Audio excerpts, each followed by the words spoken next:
graph of y equals g of x is the image of the graph of y equals f of x. So they have the f of x graph is the red one, the g of x graph is the blue one. And when it says g of x is the image of f of x, that means f of x was your starting graph, and then you did a bunch of transformations, and you ended up with the blue graph. Corresponding points are labeled, write, and then verify an equation in terms of the function f. So when it says corresponding points are labeled, we have on our original graph the point A, which is at 0, 8. And we have the original point B, which is at 2, negative 8.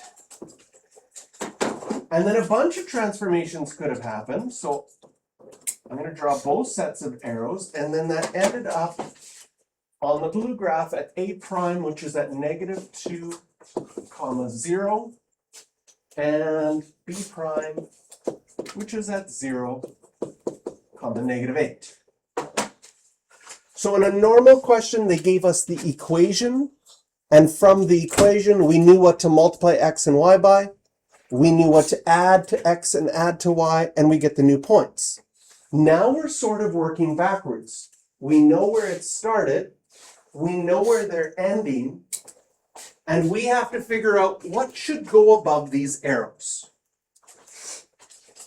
In 3.3, you could just look at it and say the answer. But this is a little bit trickier, right? Like I might go, oh, I think all I need to do to the x is subtract 2. Maybe that works. Okay? But the y, this one stayed the same, and this, I'm confused. How can one stay the same and the other one change? So when we did the question in 3.3, I said I gave you two methods. One method was easiest at that moment, but the other method is going to be helpful for later on, and this is where we're going to use that other method. We're going to first look at the horizontal changes and the vertical changes. So I'm going to do that here. I'm going to write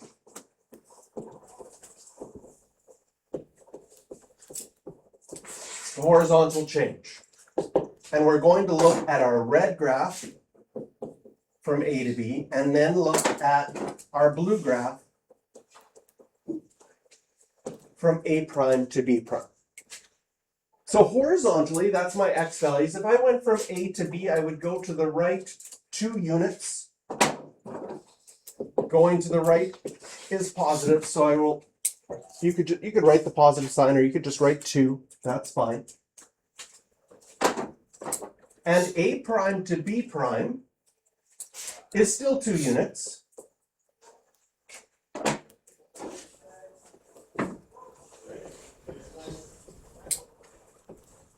I mean, technically, if you wanted to, you can multiply your x values by 1, but there was no change in the horizontal distance.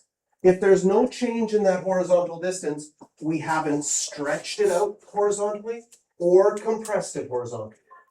Does that make sense? When we look at the vertical change,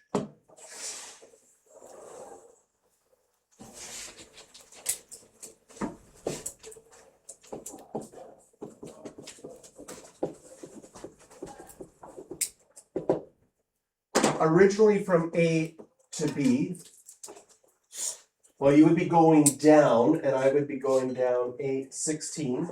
So since I'm going down, I'm going to write negative 16. And then from A prime to B prime, analyzing the graph, what is it now? Now I'm only going down 8. So if I look, what would I have to do to multiply to go from negative 16 to negative 8? I would have to multiply my y values by a half.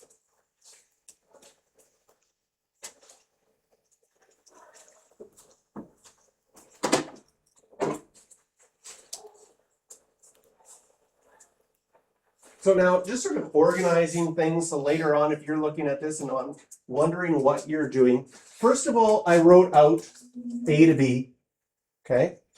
Then we looked at this horizontal change, and that horizontal change allows me to write the only thing that's a stretch or a compression. I'll write a little number 2 up here as well.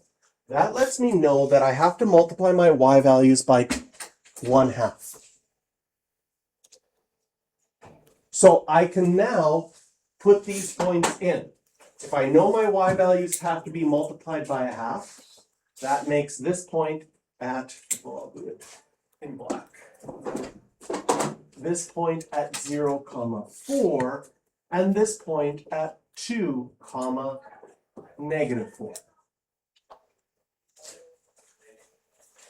Now my initial guess is right because the next arrow, which I'm going to put as a little number 3, this is the third thing we're going to do. Now when you only have one arrow, you know this is translations, left, right, up, and down. How do I go from 0 to -2?